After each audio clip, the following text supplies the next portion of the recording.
Welcome back to the show, everybody. Check out these headlines. Ripple connected to trillions. You're going to find out how. A country president calls out the climate police. You're going to love it. I know I do. We got Ripple partner news. Swift, R3, and Ripple confirmed. You know what? Somebody roll that beautiful intro.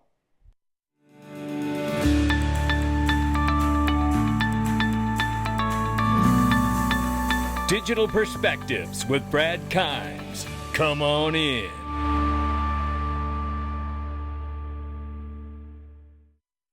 Welcome back to the show. You can follow us on Twitter and YouTube and digperspectives.com for exclusive content. Right now, $2.77 trillion market cap for crypto. The market is down 0.8%. 69,800 for Bitcoin right now, 3,500 plus for Ethereum, 104.6 billion plus market cap for Tether. XRP slipped to the number 7 spot over the weekend. We are off by 2.2 on the 24-hour and 2.6 on the 7-day. Let's take a look at the range of prices. It's ranging between 60 and 63 cents. We will keep an eye on it, and we'll look at some TA before we get out of here, but you're going to love the news today. But before we get started, I want to remind you that Lingto now has Stripe. Yes, the payment company Stripe on the board. I'm super excited about that. And let me tell you about something else they do too. They offer a bundle on Lingto where you can get exposure and you can get access to 3 different companies that are bundled together. And they have a package price for it. You can check it out. All you got to do is go sign up and register and get started. But this bundle is nice because it's really like a 3-sector bundle. They're picking companies from 3 different sectors, and for one flat rate, you get exposure to all 3 companies. What a great idea that is. And this today, I don't know what it'll be tomorrow, but today it's Anthropic, Circle, and Stripe. And I don't know how long it stays these bundles before they change them up. But if you're interested in any of those 3 companies or those 3 sectors, you may want to check that out. Click the link to the sponsor below and check them out. Lingto rocks. Let's look at this. Diamonds are the latest conventional asset to get the cryptocurrencies industry's red-hot tokenization treatment. Watch out, ladies and gentlemen. I tell you, we're going to get stablecoin legislation. I don't think it'll be that far away. I think it's coming. And you're going to love these connections over the next several pieces that we look at here. This is from Smoke Dog. I've told you, I think I'm going to have to make the t-shirt because I want one. Where there's smoke, there's fire. You can bet on it. You go find Smoke Dog every time. Ripple and R3 equals once again replacing certain aspects of traditional financial system. The writing is on the wall here. As he shows here excerpts from a book, Consider R3 and Ripple, 2 examples of developing world disruption impacting developed world businesses. In both cases, these companies are using blockchain to replace SWIFT network, the standard protocol overseeing international banking transactions. Oh, it gets better. That's how we're opening it up. Listen to this discussion on stage here at a blockchain summit. And they talk about UAE has a very large exchange and it's using Ripple technology. Take a listen. We'll talk about maybe the cross-border, right? The interoperability side. I like what you said, it's already digital. Interoperability side.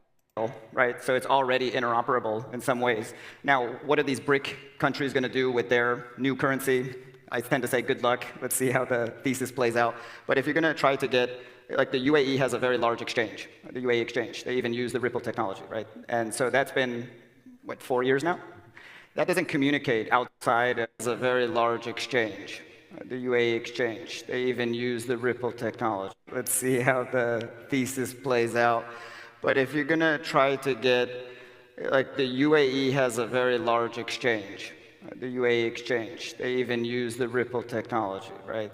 Which is for cross-border, right? And settlement of derivatives and anything of tokenized value, right? So this is getting super exciting. Then this here from Andrew X. I think it's DeVilbus. So shout out to you, Andrew. And forgive me if I messed up your name. You're doing great stuff out here. And we appreciate you just as much as you appreciate every one of us out here. No doubt about it. He says real-time payment systems are the doorway to new rails that facilitate the tokenized economy, introduce new products and innovation. He's highlighting here the ISO RTP, which is real-time payments, the FedNow and the clearinghouse. You can see it all here, and you're going to love where all of this is going, by the way.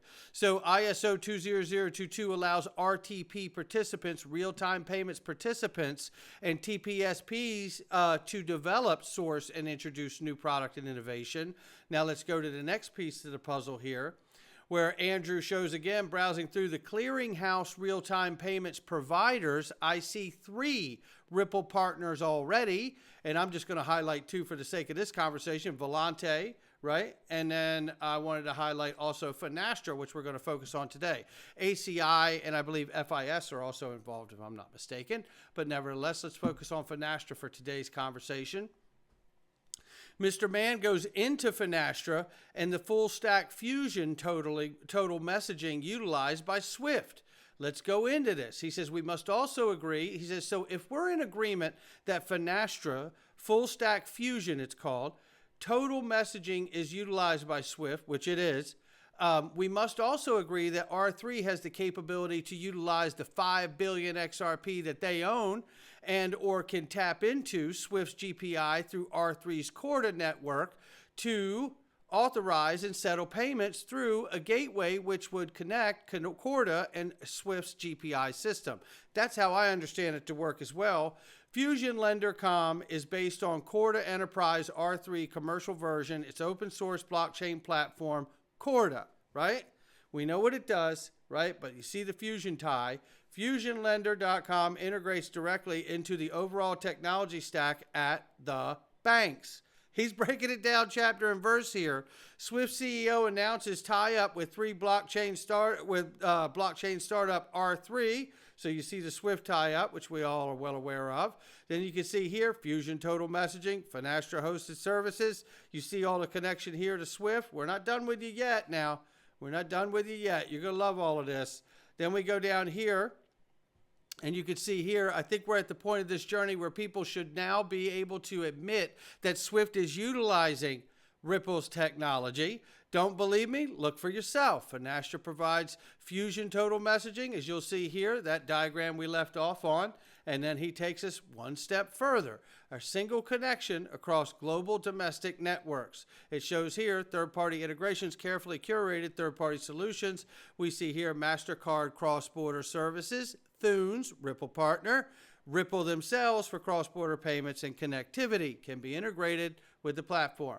If I just go right here to that website where he found the information, you can see if we scroll down, here's all of the information he just highlighted here for us and Ripple right there. You can see it, right? So there it is, right? So shout out to all of these incredible influencers and doing the research out here. Mr. Mann, you know, and everyone else we've highlighted today, Smoke, everybody. Everyone's crushing it. Andrew, they're all killing it. Now let's look at this. Well, this is the part where he says here, I think we're at the point of the journey where we should now be able to admit Swift is utilizing Ripple's technology. They certainly intend to if they haven't started yet. No doubt about it. Smoke Dog says, I want to drive it home one more time. Between him and Mr. Mann, they've sent this thing over the fence today, and Andrew as well. How Swift GPI accesses RippleNet and XRP through Ripple partners across HTTPS APIs without a direct Swift-Ripple relationship needed. Oh boy, there it is. Boy, I tell you, boy, the crypto police, the crypto Gestapo are not going to like any of this talk, are they? Oh my gracious. Just stop, they'll say, right? Oh my. And then to add to all of this understanding, this deep, rich understanding, we're seeing all of this, the stage be set. You only need XRP to do one job, settle the quadrillion derivative market 24/7. That's it. Chad's right. Reminding all of us that ISDA general meeting is coming up, the 38th one, in fact. Basel III, digital transformation, Ripple XRP. He's highlighting it right there. Look, ISDA, International Swaps Derivative Association, which Ripple joined. DTC is a part of that. They're also helping DTC settle the over quadrillion dollars worth of derivatives, as Chad highlighted. Why is this important? I played this clip last week, but it's one of the most important clips you're ever going to see of Brad Garlinghouse. It was when he first really took over. It was around the first Swell event that ever happened. I think it was 2018, if I'm not mistaken. But I want you to listen to what he says here so importantly, which is that in order for all of this to work, you have to be connected to the repositories, which are the things like banks, financial institutions, clearinghouses, like the stuff we just went through. I mean, ultimately, as you know, Ripple is really focused on how do we enable an internet of value? How do we make value move the way information moves today? And that's our big kind of multi-year, 10-year view of how the world will evolve. And it's really how do we dial that back and to make it tactical and real today and tomorrow. And I think if you want to enable an internet of value, you've got to connect the repositories of value. Right. And the repositories of value, as big as the Bitcoin value proposition is today, the banks own trillions and trillions and trillions of dollars of assets. So if we want to enable an internet of value, we've got to connect the banks and payment service providers and MSBs, and we're excited to have made a bunch of progress on that. And that was 6 years ago, and we know they've made a lot more progress since then. So this is getting super exciting, and the white swan catalyst that we need is in fact still the same thing it's always been. It's regulation. Because having clear regulation and clear legislation is going to bring all the developers we keep hearing about that we need so badly for the XRP ledger. Well, you know what I believe is keeping them from working on the XRP ledger? Clarity. It's pretty damn simple, right? It's pretty damn simple. If you don't believe me, just look at what happened to Ethereum's network when they got a fake free pass.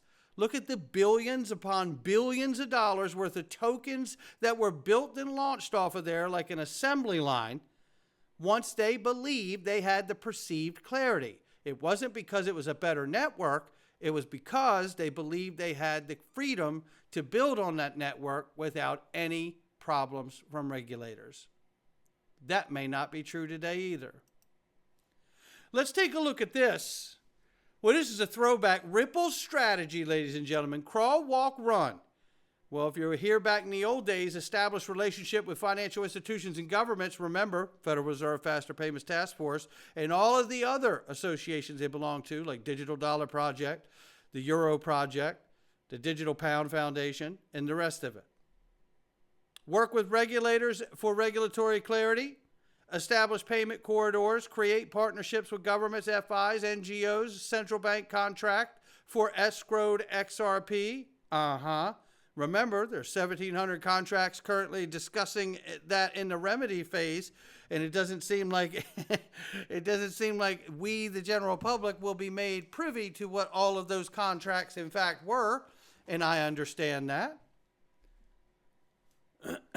Onboarding FIs to use XCurrent. You remember all these different products, and then they combined all of them now to be Ripple payments, right? The walk is transition XCurrent users to XCurrent 4.0, and then obviously continued time-released escrow, which they have today, in fact. Run part, FIs use XRP on-chain for cross-border remittances. This is what we want to see at scale. So we're still walking until we get that clarity. International bank-to-bank payments use XRP on-chain. XRP used globally for retail purchases off-chain. XRP used to bridge any walled gardens via interledger protocol. IMF adopts XRP for ESDR. Ooh, that would be a moment, wouldn't it? The global unbanked population uses XRP. Ripple net efficiency increases. XRP value rises. U.S. and other use XRP to back fiat and pay debt. Oh, really? You know, that's what I've been talking about for a lot of years now, right? Institutional investors hold XRP and make markets. XRP used to tokenize all asset classes. XRP emerges as a supranational currency. XRP serves as a world reserve currency. From Mark Phillips, ladies and gentlemen. One of the super minds in this space. I always love his insight. I see a post from him. I read every one. I'm going to tell you that now. If you're not following Mark Phillips, you should be. Let's take a look at this. XRP Q1 candle close from Eggrad Crypto right here. Gate to Valhalla above 75 cents. The door to Valhell is below 44. So we're in the 61 cent range right now. So I think for today, we'll take that, right? But if it goes to 44, I can tell you who's buying more. And that's not financial advice. It's me sharing my digital perspectives. Now we're getting ready to head into the Freedom Zone. I hope you will join us at digperspectives.com and click that button right there. Let me tell you a little something what's going on today. Today you are going to watch the climate control police be called out in the middle of their actions. I tell you, this is a beautiful moment that's been caught on film, and we're going to share it with you right now in the Freedom Zone. Come on in. All right.